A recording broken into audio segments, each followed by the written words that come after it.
How to log in to Amazon. In order to log into Amazon, all you have to do is open either the Amazon app or open your browser and go to amazon.com. When you've done that, from the top right hand side you can see the sign in button. Just make sure to tap on that particular sign in button there and make sure to enter the email address or the phone number associated with your Amazon account, and after you've done that, make sure to go ahead and then enter your password. So just enter your password. In case you forgot your password, you can tap on the forgot password button, but if your details are correct, as long as you tap on the sign in button, you'll be successfully signed in to your Amazon account. It may also send a verification code to your email, which is a two-factor verification.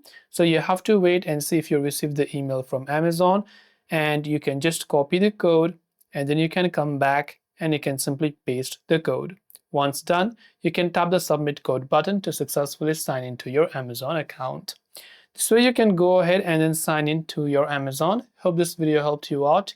If you have any questions, feel free to leave them down. Thanks for watching and see you in the next video.